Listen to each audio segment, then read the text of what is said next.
Hi everybody, my name is Yvonne Johnston. I'm a consciousness coach and a leadership development expert.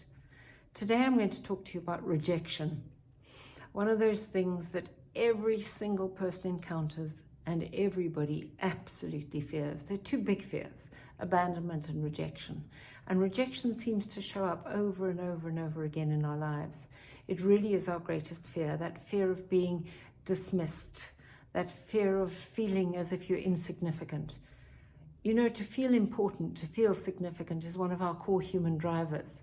And in fact, if we turn this around, one of the greatest gifts you can ever give other people is to make them feel important and significant and try and prevent that feeling of rejection.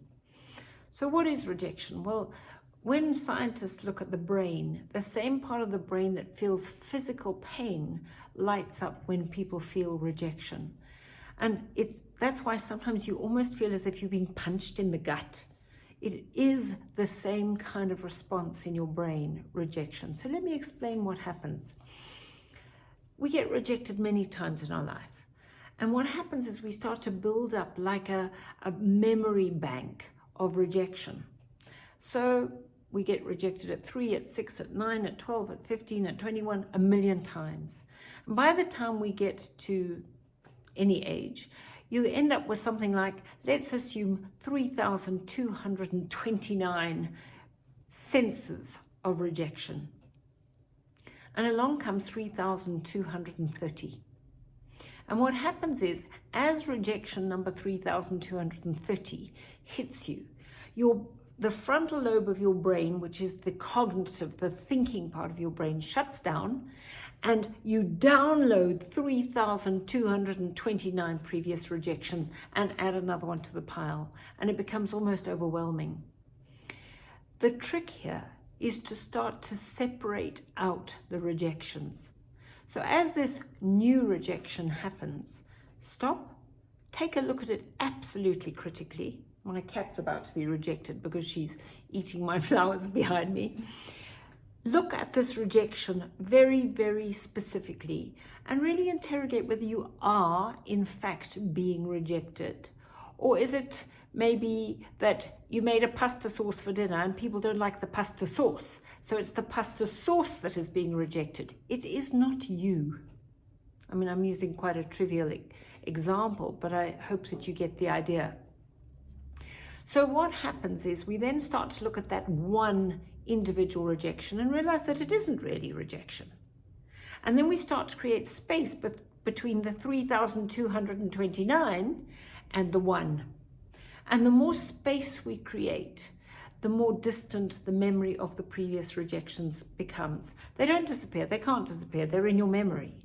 But you start to create a distance between them, and you start to look at each incident on its own and evaluate it on its own, and then check, is it really rejection? And often you will find that it isn't. It's somebody else's opinion, or it's about the thing, not about you, like the pasta sauce. It's not about you, it's about the sauce. So what can you do to overcome rejection? Surround yourself with positive people. You know, on a continuum in life, there are always going to be people worse off than you, better off than you. People who love you, people who don't. Hang around with the people who love you. Go where the love is. If you really feel a sense of rejection, sink into the feelings, feel them. You can't dismiss them, feel them, but don't linger there. Don't wallow there. If possible, avoid putting all your eggs in one basket. You know, sometimes we have such high expectations of one person or one event or one experience that when it doesn't come off, we feel this massive weight of rejection. So spread your interests, spread your experiences a little bit more widely. And lastly, and probably quite a difficult thing to do, but I want you to think about it, is to embrace rejection and kind of welcome it in, because when we welcome things into our body, into our spirit, into our mind, they kind of disappear. They lose their importance. There's a fantastic TED talk you can watch called 100 Days of Rejection, in which a guy positively goes in search of rejection to kind of burn it out of his psyche. It's quite a funny video, but it's definitely worth watching. So the questions I want to leave you with today. Am I really being rejected? Or is the thing I'm doing being rejected? And is it in fact really rejection? And what am I really good at and talented at and great at?